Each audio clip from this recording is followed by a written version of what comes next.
ভোটের ট্রেনের হুইসেল বেজেছে, প্রস্তুত হচ্ছে মাঠ, অপেক্ষা এক সুষ্ঠু ভোটের। কিন্তু ভোটের যখন আর মাত্র 50 দিনেরও কম সময় বাকি, তখন নিরাপত্তা ঘাটতি সহ সুষ্ঠু নির্বাচন নিয়েও নানা শঙ্কা। এর মধ্যে দীর্ঘ নির্বাসনের পর বৃহস্পতিবার ফিরছেন বিএনপির ভারপ্রাপ্ত চেয়ারম্যান তারেক রহমান। আগামীর ভোটে তারিখ ফোরন কতটা, আলোচনা করব আজকের ভোটের ট্রেনে। পুরো আয়োজন জুড়ে আপনার সঙ্গ দেব Najmus Sakib. Postal vote BD অ্যাপে নিবন্ধনের সময়সীমা 25শে ডিসেম্বর থেকে বাড়িয়ে 31শে ডিসেম্বর করা হয়েছে বলে জানিয়েছেন ইসি সচিব মোহাম্মদ আক্তার আহমেদ। ইসি সচিবের বক্তব্যটি শুরুতে শুনে আসব।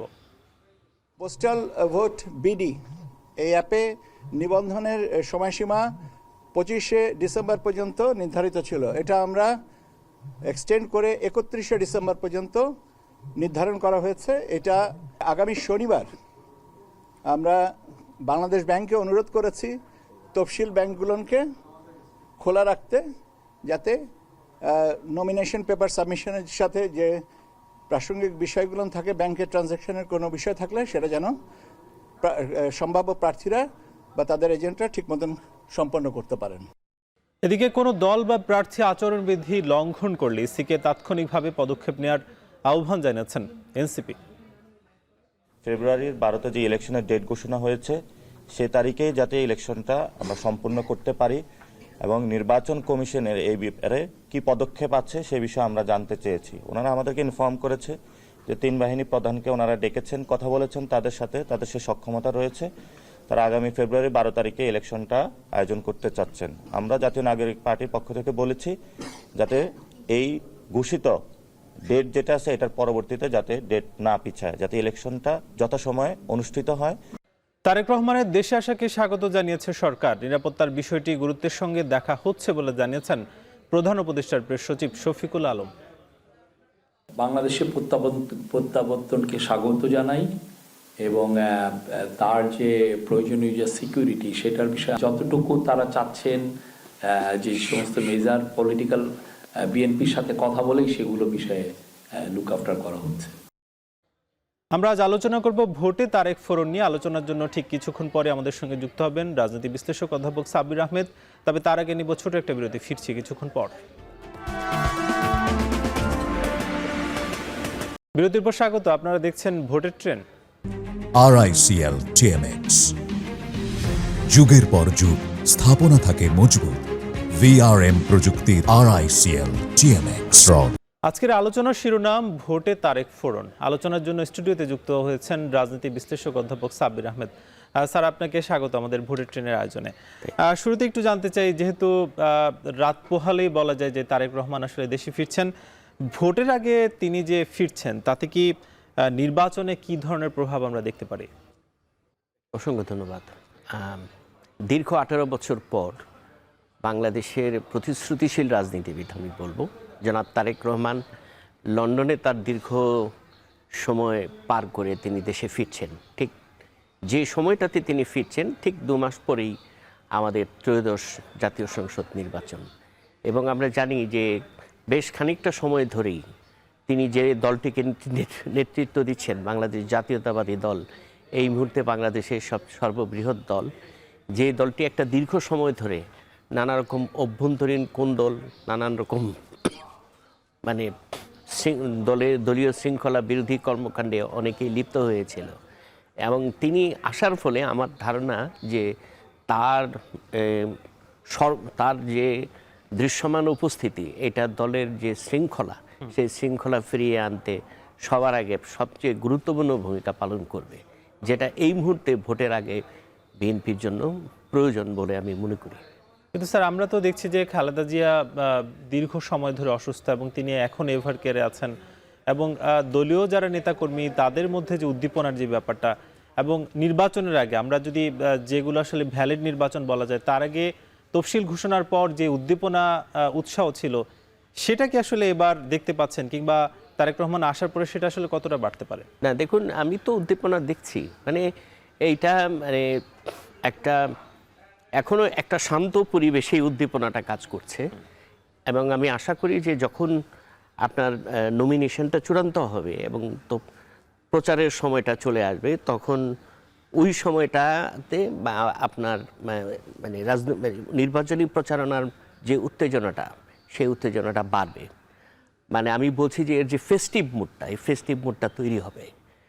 সুতরাং আমি মনে করি যে এখনও ওই সময়টা আসেনি যে নির্বাচনটাকে একেবারে মানে আমরা যেভাবে উপভোগ করতে পছন্দ করি, সেই সময়টা হলো প্রচারের টাইমটা। তো সেটা আসলে অবশ্যই এটা আরও হবে। এবং আমি মনে করি যে তারেক রহমানের আসার মধ্য দিয়ে এই যে ভোটের যে ট্রেন্ড, যে যাত্রা, ভোটের যে যাত্রা, সেই যাত্রাটাও উজ্জীবিত হবে। বিশেষ করে রাজনৈতিক দল হিসেবে বিএনপি তো অবশ্যই উজ্জীবিত হবে, এবং অন্যান্য রাজনৈতিক দলের উপরও এটা একটা বড় ধরনের মানে আমি বলবো যে ইতিবাচক প্রতিদ্বন্দ্বিতার একটা জায়গাও তাদের মধ্যে তৈরি হবে। যে এখন যে কেউ কেউ আসলে স্যার বলছিলেন যে তারেক রহমান আসলে তিনি দেশে ফিরলে যে সরকার ব্যবস্থা সেটা আসলে ভেঙে পড়তে পারে। সেক্ষেত্রে কি আমরা অন্তর্বর্তীকালীন যে সরকারের আরও 2 মাস বলা যায় যে নির্বাচনের আগে, সেটা কি কোনোভাবে বাধাগ্রস্ত কিংবা ক্ষতির সম্মুখীন হতে পারে? আমি এটাতে কোনো ক্ষতির সম্মুখীন দেখি না। আমি মনে করি আমি তাকে এ যাবৎকাল তার প্রত্যেকটা পদক্ষেপকে যেভাবে বিবেচনা করি, যে তিনি কিন্তু সতর্কভাবে এগোচ্ছেন, এমন কোনো পদক্ষেপ নিচ্ছেন না যে পদক্ষেপ আলটিমেটলি বিএনপির তার পলিটিক্যাল ক্যারিয়ার এবং বিএনপির যে রাজনৈতিক ভবিষ্যৎ সেটাকে শঙ্কাগ্রস্ত করতে পারে। আমার মনে হয় না যে এই সরকার তিনি ভোটের আগেই মানে এই সরকারের উপরে তারেক জিয়া তার আস্থা সরিয়ে নেবেন, সেটার কোনো সম্ভাবনা আমি দেখি না। বরং আমি মনে করি যে এই ইন্টারিম গভর্নমেন্ট, বিশেষ করে আমরা যে লন্ডনে তারেক জিয়ার সাথে ডক্টর মোহাম্মদ ইউনূসের যে বৈঠক হলো, সেই বৈঠকের পরে আমি ব্যক্তিগতভাবে মনে করি যে তারেক জিয়ার সাথে ডক্টর ইউনূসের একটা বোঝাপড়া তখনই হয়েছে, এবং সেই বোঝাপড়াটা চূড়ান্তভাবে এই ভোটের মাধ্যমে সেটার একটা পরিসমাপ্তি ঘটবে। আমরা জানি যে শরীফ ওসমান হাদী একেবারে সরাসরি স্টুডেন্ট আপনার ঢাকা বিশ্ববিদ্যালয়ের, তার যেই ঘটনা এবং তার পরপর আমরা দেখেছি যে নিরাপত্তা নিয়ে নানা ধরনের যে বিষয়গুলো সেগুলো সামনে আসে, এবং এরপরে দেখেছি যে এনসিপির আরও একজন নেতাকে আসলে গুলি করা হয়েছে। সব মিলিয়ে তারেক রহমানের কি সেক্ষেত্রে নিরাপত্তার যে ঝুঁকি সেগুলো দেখছেন? না, দেখুন, এখানে এখন রাজনীতির মাঠে যে কোনো নেতার উপরই ঝুঁকি হতে পারে, কারণ নানা দিক থেকে নানান হিসেব নিকেশের মাধ্যমে রাজনীতির মাঠকে অস্থির করার একটা পক্ষ তো কার্যকর আছে। যত আমরা যদি এই শরীফ ওসমান হাদীর হত্যাকাণ্ডের যদি সুষ্ঠু একটা সুরাহা করতে পারতাম, সুষ্ঠু কিনারা করতে পারত সরকার, তাহলে আমার মনে হয় এটা আমাদের সামনে যে নির্বাচনী পরিবেশ, সেই পরিবেশ কিভাবে ক্ষতিগ্রস্ত হতে পারে সেটার একটা ধারণা আমরা পেতাম। কিন্তু এই বিষয়ে কোনো অগ্রগতি আমরা লক্ষ্য করছি না, যে কারণে আতঙ্ক বা আপনি বলে করে সন্দেহ আমাদের মধ্যে এখনও থেকেই যাচ্ছে যে আসলে নির্বাচনী পরিবেশটা একটা শান্তিপূর্ণ পরিবেশ বজায় থাকবে কি না, এই সন্দেহটা কিন্তু আমরা উড়িয়ে দিতে পারছি না। কারণ মানে আমরা এখনও দেখতে পাচ্ছি যে বহু ধরনের উগ্রবাদী আচরণ যেটা আমাদের শুধু মানে এই নির্বাচনী পরিবেশকে শঙ্কার মধ্যে ফেলছে না, বরং জনমনের মধ্যেও এক ধরনের আতঙ্ক তৈরি হচ্ছে, যেটা হলো সবচেয়ে ভয়াবহ বিপদ। আমি মনে করি যে যদি জনমনে সংখ্যা তৈরি হয়ে যায়, তাহলে ভোটের উপর এটার একটা নেতিবাচক প্রভাব পড়তে পারে। এছাড়া স্যার আমরা দেখছি যে বিএনপির যেমন আসন সমঝোতার যে বিষয়গুলো, সেগুলো গতকাল আমরা দেখেছি যে একটি দলকে 4টি আসন দেওয়া হয়েছে, আজকেও প্রায় 9টি আসনের মতো দেওয়া হয়েছে। সেক্ষেত্রে বিদ্রোহী প্রার্থীদের যেই একটা ঝুঁকি থাকে দল হিসেবে, সেটা কি আসলে কোনোভাবে তৈরি হতে যাচ্ছে কিংবা হচ্ছে? আমার মনে হয় যেহেতু বিএনপি একটা বড় দল, তা বহুদিন পরে সে নির্বাচনে যাচ্ছে, সুতরাং একটা এই ধরনের একটা প্রবণতা তো থাকতেই পারে। এবং থাকলে আমার ধারণা যে তারেক জিয়া যেহেতু আসছেন, তিনি হয়তো এটার একটা সুরাহা বের করতে সক্ষম হবেন, যে যারা মানে বিশেষ করে বিদ্রোহী প্রার্থী, যেটার একটা মেকানিজম হয়তোবা এরকম থাকতেও পারে যে স্বতন্ত্র প্রার্থীদেরকেও বিএনপি হয়তো দলীয়ভাবে সমর্থনও দিতে পারে। সুতরাং এটার সমাধানের রাস্তা তো অবশ্যই আছে, এবং আমি মনে করি যে বিএনপি নেতৃত্ব এটাও গুরুত্বের সাথে বিবেচনা করবেন, কারণ কিন্তু তৃণমূলের যে শৃঙ্খলা সেটা কি আসলে বিএনপির মধ্যে, যেমন আমরা দেখেছি যে একটা দীর্ঘ সময় তারা সাংগঠনিক কার্যক্রম পরিচালনা করতে পারেনি, সেক্ষেত্রে শৃঙ্খলাটা কি গত 1-1.5 বছরে দেখা গেছে? আমার মনে হয় যে তার উপস্থিতি, বিশেষ করে আমি মনে করি যে নেতার উপস্থিতি এইটা অনেক সময় ডেটারেন্ট ফ্যাক্টর হিসেবে কাজ করে রাজনীতিতে। যে আগে পরিস্থিতিটা যেরকম ছিল, তারেক জিয়া আসার পরে হয়তো তার দৃশ্যমান উপস্থিতি দলের মধ্যে একটা ডিসিপ্লিন আনার ক্ষেত্রে একটা অটোমেটিক ভূমিকা রাখতে পারে। হয়তো যারা শৃঙ্খলা বিরোধী কর্মকাণ্ড করবে তারা হয়তো এই মুহূর্তে চাইবে না, যেহেতু দলের নেতা উপস্থিত, যে তারা এমন কিছু করুক যাতে বিএনপির রাজনীতিতে তাদের যে সম্ভাবনা, সেই সম্ভাবনার জায়গাটাও নষ্ট হয়ে যায়। এর বাইরেও একটা আলোচনা আছে যে ইসলামিক দলগুলোর যেই উত্থান এবং তারা যে জোটভুক্ত হয়েছে, সেক্ষেত্রে বিএনপির জন্য এই তাদের জোটভুক্ত হওয়াটা ক্ষতিকর কিনা, কিংবা তারা কি আগামী নির্বাচনে আসলে ক্ষমতায় যেতে পারে কিনা, সেই বিষয়ে আমরা প্রশ্ন রাখবো আপনার কাছে। তবে তার আগে নিব আরও একটা বিরতি, ফিরবো কিছুক্ষণ পর।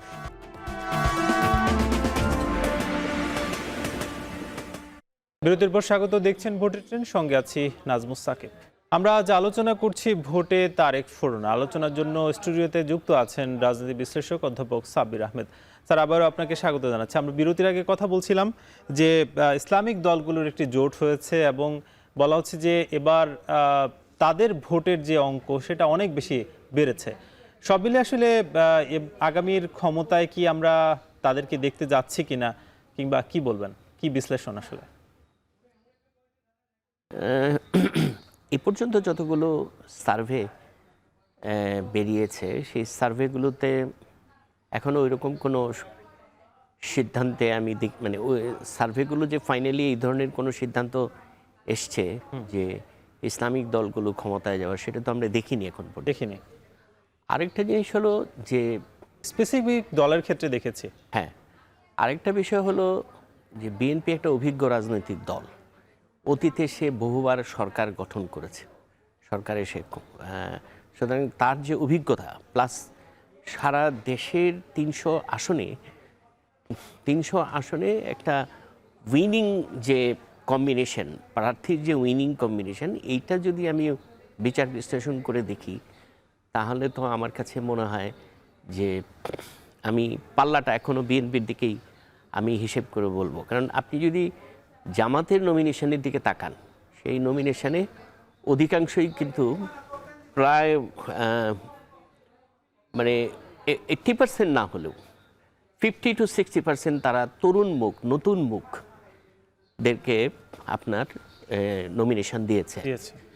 এই নতুন মুখকে আপনার এই প্রথমবারের মতো নির্বাচনে দাঁড় করিয়ে জিতিয়ে নিয়ে আসাটা একটু ডিফিকাল্ট। কারণ আমাদের নির্বাচনের ইতিহাস বিশ্লেষণ করলে তা কিন্তু বলে না। সুতরাং আমার কাছে মনে হয় যে হ্যাঁ, এটা ঠিক যে ইসলামিক দলগুলো ভালো করবে নির্বাচনে, তারা অনেক আসনও হয়তো পাবে, কিন্তু আমার মনে হয় না যে উইনিং তারা এই নির্বাচনেই ক্ষমতায় চলে আসবে। এইটা আমার কাছে মানে বাস্তবিক বিবেচনায় এই ব্যাপারটাতে আমি এখনো কনভিন্স না। তবে ডেফিনেটলি অতীতের যে কোনো সময়ের তুলনায় ইসলামিক দলগুলো ভালো করবে। কিন্তু আমরা দেখছি যে তারা আসলে কিছুটা চমক দেখানোর চেষ্টা আছে, যে সনাতন ধর্মাবলম্বী যারা আছে তাদের মধ্যে থেকেও কাউকে আসলে তারা প্রার্থী দিচ্ছে। সেটা কি আসলে মানে এর মাধ্যমে কি বার্তা দিতে যাচ্ছে? তারা তো বিশেষ করে মানে ডাকসুর যে অভিজ্ঞতা, ডাকসুর যে ইলেকশন স্ট্র্যাটেজির দিকে যদি আপনি তাকান, তাহলে আমরা সেখানেও দেখি যে তারা এই ধরনের একটা স্ট্র্যাটেজি নিয়েছে আর কি। তো এই স্ট্র্যাটেজিগুলো তো মাত্র 1-2 সিটে, একটা আসনে বা 2 আসনে হয়তো, বা আমি জানি না, ওই একটা আসনের কথা একটিতে না, আর কোনো আসনে আছে কিনা আমি জানি না। হ্যাঁ, তবে 1-2 আসনে তো আপনার চমক দেখিয়ে তো লাভ নাই। আপনাকে তো সরকার গঠন করতে হলে আপনাকে 151 আসনে জিতে আসতে হবে। 151তে আপনাকে উইন করতেই হবে আপনি যদি সরকার গঠন করতে চান। তো সেইটা আমার মনে হয় মানে ইলেকটোরাল স্ট্র্যাটেজির চমক দেখিয়ে একেবারে এই নির্বাচনে হয়ে যাবে, এটা আমার কাছে এখনও আমি এই বিষয়টাতে কনভিন্স না আর কি। আমরা দেখছি যে দলগুলো আসলে আশ্বাস দিচ্ছে যে যদি তারা ক্ষমতায় যায় সেক্ষেত্রে জাতীয় সরকার গঠনের দিকে মনোযোগী হবে। সেটা কি বিগত ইতিহাসগুলো তাই বলে কিনা, কিংবা এটা কি আসলে রাজনীতির একটা টার্ম কিনা, কি মনে হয়? এটা এক ধরনের মানে পপুলিস্ট স্লোগান আর কি। আপনার এই মানে আপনি মানে রাজনৈতিক দলগুলো, এটা আমরা বিগত সরকারের আমলেও দেখেছি যে তারাও ঐক্যমতের সরকার করেছিল। হ্যাঁ, তো সবাইকে নিয়ে আপনি দেশ শাসন করবেন, এই কথাটা খুব ভেগ এই অর্থে যে আমরা তো যে ধরনের সরকার পদ্ধতির সাথে পরিচিত সেটা হচ্ছে সংসদীয় সরকার পদ্ধতি, যেখানে সরকারটা ফাংশনই করে, সরকার ক্ষমতাসীন দল এবং তার অপোজিটে একটা শক্তিশালী বিরোধী দল থাকে। এই কম্বিনেশনটা যদি না থাকে তখন একটা গভর্নমেন্ট ইফেক্টিভলি রান করতে পারে না। জাতীয় সরকার কখন কাজ করে? কোনো ইমার্জেন্সি সিচুয়েশন যদি একটা দেশে বিরাজ করে, দেশে এখন যুদ্ধ লেগে গেছে, হ্যাঁ, এই মুহূর্তে আসলে দলাদলি বা সরকারি দল বিরোধী দল এই ধরনের হিসাব সময়টা নেই করার সাধারণত আমরা দেখি দ্বিতীয় বিশ্বযুদ্ধের পরবর্তী সময়ে ব্রিটেনে একবার হয়েছিল, ব্রিটেনের হিস্ট্রিতে, এই জাতীয় সরকার, কারণ এটা ছিল তখন যুদ্ধ পরবর্তী অবস্থা, সকলের সহযোগিতার প্রয়োজন ছিল। সুতরাং আমি মনে করি যে জাতীয় সরকারের এই ধারণাটা এটা খুবই একটা ভেগ একটা ইস্যু।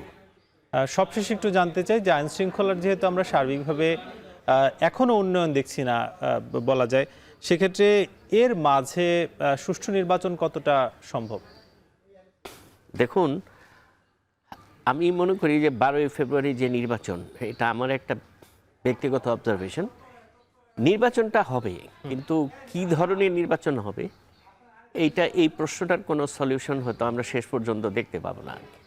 কারণ আলটিমেটলি মানে এই ইন্টারিম গভর্নমেন্ট বা পুরো পোস্ট 5 অগাস্ট আপনি যদি পলিটিক্যাল সেটেলমেন্টটা দেখেন সারা দেশে, এই সেটেলমেন্টের মধ্যে নানান রকম এলিমেন্ট ঢুকে গেছে। আমরা এখনো কনফার্ম না যে অস্ত্রগুলো থানা থেকে লুট হয়েছিল, এই অস্ত্রগুলো কি সব ফেরত এসছে, বা অবৈধ অস্ত্রগুলো কি সবগুলোকেই উদ্ধার করা সম্ভব হয়েছে, বা কত পার্সেন্ট সম্ভব হয়েছে। তারপরে ধরেন যে যদি আওয়ামী লীগের একটা অংশ যারা দেশের ভিতরে থাকে তারা যদি নির্বাচনে অংশগ্রহণ করতে না পারে, তারা কি কোনো রকম সহিংস আচরণ করবে কিনা এই বিষয়েও তো কোনো তৎপরতা নাই। এ বিষয়ে সরকারের দিক থেকে কোনো সিরিয়াস চেষ্টা নাই, বা ইলেকশন কমিশনের দিক থেকে কোনো উদ্বেগ নাই যে এটা একটা ফ্যাক্টর হতে পারে। মানে আপনি কিছুক্ষণ আগে আমাদের মধ্যে আলাপ ছিল, আপনি বলছিলেন যে অংশটাতে আওয়ামী লীগের একটা বেজ ধরি আমরা, গোপালগঞ্জ বা ওই এলাকাতে। স্যার, তাহলে আমরা মানে এখনো আসলে কোনো কনক্লুশনে যেতে পারছি না। স্যার, অসংখ্য ধন্যবাদ আমাদেরকে ভোটের ট্রেনে সময় দেওয়ার জন্য।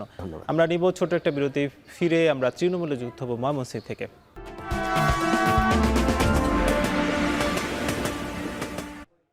বিরতির পর স্বাগত, দেখছেন ভোটের ট্রেন। যেতে চাই প্রান্তিক অঞ্চলে, জানতে চাই ভোটে তারেক ফুরন নিয়ে কি ভাবছেন তারা। ময়মনসিংহ থেকে যুক্ত হচ্ছেন সহকর্মী হারুনুর রশিদ।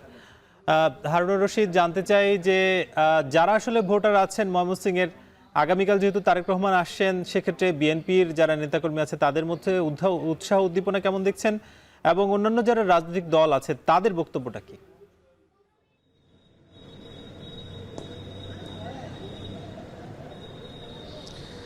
সাকিব, আজকে আমরা ভোটের ট্রেনে যুক্ত হয়েছি টাউন হল প্রাঙ্গণ থেকে। এখানে আমাদের সাথে একজন বিএনপির নেতা এবং একজন জামাতের নেতা যুক্ত হয়েছেন। আমি যদি একটু জানাই যে তারেক রহমানের যে আগামীকালকের আগমন, সেটি ঘিরে কিন্তু বিএনপির নেতাকর্মীদের মধ্যে বেশ উৎসাহ দেখতে পাচ্ছি। আমরা দেখতে পাচ্ছি যে বিকেল থেকেই বিএনপির নেতাকর্মীরা কিন্তু ঢাকামুখী বাস ট্রেন যেভাবে পারছেন যাচ্ছেন, এবং আজকে সারা রাতেই ঢাকার দিকে যাবেন। তো এই বিষয়ে আমরা কথা বলবো। আমার ডান পাশে আছেন জাতীয়তাবাদী আইনজীবী ফোরামের ময়মনসিংহ জেলা শাখার সভাপতি অ্যাডভোকেট নুরুল হক। আমি আপনার কাছে একটু জানতে চাইব যে আগামীকাল তারেক রহমান আসছে, আমরা যতটুকু জানি যে লন্ডনের হিথ্রো বিমানবন্দরে ইতিমধ্যেই তিনি প্রবেশ করেছেন। আগামীকাল দুপুর 12টা নাগাদ শাহজালাল আন্তর্জাতিক বিমানবন্দরে পৌঁছার কথা রয়েছে। তো এটি নিয়ে আসলে আপনারা বিএনপির যারা নেতাকর্মী রয়েছেন তাদের মধ্যে উদ্দীপনা কেমন, বা এটা আগামী যে নির্বাচন, এই নির্বাচনে বা ভোটের মাঠে এটার কতটুকু প্রভাব পড়তে পারে? আজকে আপনারা জানেন যে আজকে নতুন বাংলাদেশে আগামীকালকে 25শে ডিসেম্বর বিএনপির অ্যাক্টিং চেয়ারম্যান তারেক রহমান সাহেবের আগমন উপলক্ষে, প্রত্যার্পণ উপলক্ষে নতুন ইতিহাসের সৃষ্টি হবে। ইতিমধ্যেই আমরা দেশব্যাপী আমরা জানতে পারছি এবং দেখতে পাচ্ছি যে ঢাকার যে সমাবেশস্থল, সেই সমাবেশস্থল সহ আশপাশের সমস্ত জায়গায় লোকারণ্য হয়ে গেছে। আমাদের বিশ্বাস যে কোটি লোকের সমাগম হবে এবং উনার বাংলাদেশের আশা সংবাদের সাথে সাথেই সারা বাংলাদেশব্যাপী যে নির্বাচনী আবেগ যেটা শুরু হয়ে গেছে, ইতিমধ্যেই শুরু হয়ে গিয়েছে এবং সর্বশ্রেণীর সর্বপেশার বর্ণমত মানুষের মাঝে এই নির্বাচনে আলাপ আলোচনা একটাই, যে আগামী যে নির্বাচন, আগামী 12ই ফেব্রুয়ারি 2026-এর যে নির্বাচন, সেই নির্বাচন একটা অবাধ নিরপেক্ষ একটা নির্বাচন হবে এবং সেই প্রতীক্ষায় সারা দেশের মানুষ অপেক্ষা করছে। এবং সেই যে ইন্টারিম গভর্নমেন্ট, আমাদের প্রত্যাশা এই দেশের মানুষের যে বিগত 15-16 বছর তারা তাদের নিজের ভোটাধিকার প্রয়োগ করতে পারে নাই, কোনো গণতান্ত্রিক সরকার ছিল না, যে আগামী 12ই ফেব্রুয়ারির 2026-এর যে নির্বাচন, সেই নির্বাচনে সবাই ভোট দিতে আগ্রহী, উদ্গ্রীব হয়ে আছে। এবং আমাদের নেতা বিএনপির অ্যাক্টিং চেয়ারম্যান জনাব তারেক রহমান সাহেব বিগত 15-16 বছর যাবৎ এই দেশের একটি গণতান্ত্রিক সরকার প্রতিষ্ঠার লক্ষ্যে, মানুষের ভোটাধিকার প্রতিষ্ঠার লক্ষ্যে উনি আন্দোলন সংগ্রাম, ওনার নেতৃত্বে আন্দোলন সংগ্রাম হয়েছে এবং সেইটারই প্রতিফলন হবে। এবং ওনার ধন্যবাদ। আমরা আসবো আপনার কাছে আবার। আমি একটু যেতে চাই মহানগর জামাতের সেক্রেটারি শহীদুল্লাহ কায়সার আপনার কাছে আমার একটু জানতে চাওয়া যে তফসিল ঘোষণার পর থেকে আর মাত্র কয়েকদিন আছে মনোনয়নপত্র জমা দেওয়ার এবং ক্রয়ের শেষ দিন, কিন্তু আমরা নির্বাচনের যে প্রকৃত আমেজ, সেই আমেজটা কিন্তু দেখতে পাচ্ছি না। তো তারেক রহমান কালকে আসছে, বিএনপির ভারপ্রাপ্ত চেয়ারম্যান, তো তার আসার পরে এই যে প্রচারণায় কি আরো গতি আসতে পারে কিনা, আপনাদের দলের পক্ষ থেকে কি মূল্যায়ন এটার? জি, আমরা সবাই জানি যে আগামী ত্রয়োদশ জাতীয় সংসদ নির্বাচনের অলরেডি তফসিল হয়ে গেছে। নির্বাচনের আমেজ নাই, বিষয়টা কথাটা ঠিক এরকম না। সারা দেশেই বিভিন্ন প্রতিদ্বন্দ্বী প্রার্থীরা পোস্টার লাগিয়েছেন, ব্যানার লাগিয়েছেন, ফেস্টুন লাগিয়েছেন, মিছিল মিটিং করেছেন, কিন্তু বর্তমান নির্বাচনী আইন অনুযায়ী তফসিল ঘোষণার পরে আগামী জানুয়ারির 21 তারিখ পর্যন্ত কোনো প্রকার নির্বাচনী কার্যক্রম চালানো যাচ্ছে না। অনেকে মনে করছেন যে নির্বাচন কার্যক্রম কিছুটা স্থিমিত হয়ে পড়েছে, কিন্তু না। নির্বাচনী আইন অনুযায়ী প্রতিদ্বন্দ্বী প্রার্থীগণ মাঠে ময়দানে আগের মতো মিছিল মিটিং, পোস্টারিং, লিফলেট বিতরণ এগুলো করতে পারছেন না, যার কারণে অনেকের কাছে মনে হচ্ছে নির্বাচনটা কিছু স্থগিত হয়ে পড়েছে। বিষয়টা এরকম না, আগামী জানুয়ারির 21 তারিখ থেকে পুরোদমে নির্বাচন শুরু হয়ে যাবে, সকলেই মাঠে ময়দানে থাকবে, এখনও আছে কিন্তু প্রকাশ্যে মিছিল মিটিং করছেন না। জানুয়ারির 21 তারিখ থেকে সবাই মাঠে ময়দানে প্রতিযোগিতামূলকভাবে বাংলাদেশের বৃহত্তম দল বিএনপির বর্তমান চেয়ারম্যান দেশনীতি বেগম খালেদা জিয়া তিনি অসুস্থ অবস্থায় আছেন। এই অবস্থায় বিএনপি অভিভাবকহীন অবস্থায় আছে। তো তারেক রহমান সাহেব দেশে আসছেন, তারেক রহমান সাহেব দেশে আসছেন বাংলাদেশকে একটা গণতান্ত্রিক ধারায় ফিরিয়ে নেওয়ার জন্য জামাত, বিএনপি এবং অন্য রাজনৈতিক দলের নেতৃবৃন্দের ভূমিকা অনস্বীকার্য। সেই হিসেবে তারেক রহমান সাহেব আসছেন, এটা একটা পজিটিভ বিষয়। ধন্যবাদ। আমি একটু যেতে চাই আমার ডান পাশে, আমি ছোট্ট করে একটু জানতে চাই যে ভোটের মাঠে অর্থাৎ সুষ্ঠু নির্বাচনের কোনো বাধা দেখছেন কিনা তৃণমূল পর্যায়ে? এখন পর্যন্ত আমরা এরকম আশঙ্কা করছি না, তবে তৃণমূল পর্যায়ের সাধারণ ভোটারদের মাঝে একটা আশঙ্কা, বিগত 15-16 বছরে যে ফ্যাসিস্টের সময় যে নির্বাচন হয়েছে একটা আশঙ্কা আছে আমরা মনে করি। সেটা কাটিয়ে ওঠার জন্য আমি মনে করি যে আইনশৃঙ্খলা পরিস্থিতির নির্বাচন কমিশনের আন্ডারে থাকবে এবং এই আইনশৃঙ্খলা পরিস্থিতির উন্নয়ন এটা চোখে পড়ার মতো থাকতে হবে। পাশাপাশি এটা আইনশৃঙ্খলা পরিস্থিতির যারা দায়িত্বে থাকবেন তাদেরকে আস্থায় নিতে হবে। আমাদের আমি একটু আমার ডান পাশে একটু যেতে চাই ছোট্ট করে, আমরা শেষ পর্যায়ে আছি। সুষ্ঠু নির্বাচনে আপনারা তৃণমূল পর্যায়ে কোনো বাধা দেখছেন কিনা, মাথাতে উত্তরণের কি রাস্তা আছে? আসলে তৃণমূল পর্যায়ে আগামী জাতীয় সংসদ নির্বাচনকে সুষ্ঠুভাবে সম্পন্ন করার জন্য সরকারের কিছু গুরুত্বপূর্ণ কাজ আছে এবং দায়বদ্ধতা আছে। যেমন মাঠ পর্যায়ে যেমন অবৈধ অস্ত্র আছে সেগুলো উদ্ধার করতে হবে, যারা চিহ্নিত সন্ত্রাসী তাদেরকে দ্রুত গ্রেপ্তার করে আইনের আওতায় আনতে হবে এবং ফ্যাসিস্টের যে সমস্ত সহযোগী কেন প্রশাসনের বিভিন্ন পর্যায়ে আছে তাদেরকে রেখে সুষ্ঠু নির্বাচন করা সম্ভব না। তো আমাদের দাবি হচ্ছে তাদেরকে বিভিন্ন পর্যায় থেকে সরিয়ে ইনঅ্যাক্টিভ করতে হবে, তাহলে আগামী নির্বাচনটাকে সুষ্ঠু সম্পন্নভাবে করা যাবে আশা করছি। ধন্যবাদ। আমরা কথা বলছিলাম দুজন অতিথির সাথে, তারা যেটি বলেছেন যে আগামীকাল তারেক রহমান আসছেন দীর্ঘ প্রায় 18 বছর পর বিএনপির ভারপ্রাপ্ত চেয়ারম্যান। এটিকে নিয়ে আসলে বিএনপির নেতাকর্মীরা যেমন চাঙ্গা হবে, পাশাপাশি এটি নিয়ে সারা দেশেও কিন্তু আলোচনাও রয়েছে। এবং পাশাপাশি আরেকটি জিনিস তারা বলছেন সেটি হচ্ছে সুষ্ঠু নির্বাচনের জন্য আইন শৃঙ্খলা বাহিনীকে আরও কঠোর এবং দায়িত্বশীল ভূমিকা পালন করতে হবে এবং তৃণমূল পর্যায়ের মানুষকে আস্থায় আনতে হবে যে আগামী নির্বাচনে সাধারণ মানুষ নির্বিঘ্নে ভোট কেন্দ্রে যেতে পারবে, তাদের নিজের ভোট নিজে দিতে পারবে। তো এই ছিল আমার কাছে আজকের ভোটের আড্ডার সর্বশেষ। হারুনুর রশিদ, অসংখ্য ধন্যবাদ আপনাকে যুক্ত হওয়ার জন্য। আমরা আজকে যে আলোচনা করছিলাম মোটা থেকে বলাই যে আগামীর একটি সুষ্ঠু নির্বাচন যাতে হয় এবং তার জন্য সরকারের যে পদক্ষেপ এবং রাজনৈতিক দলগুলোর পদক্ষেপ সেটা একসঙ্গে নিতে হবে বলেই প্রত্যাশা করছেন আসলে সবাই। আজকের মতো আমরা ভোটের ট্রেন শেষ করবো। আগামীকাল নতুন কোনো বিষয়ে আলোচনা হবে। ততক্ষণ পর্যন্ত শুভকামনা।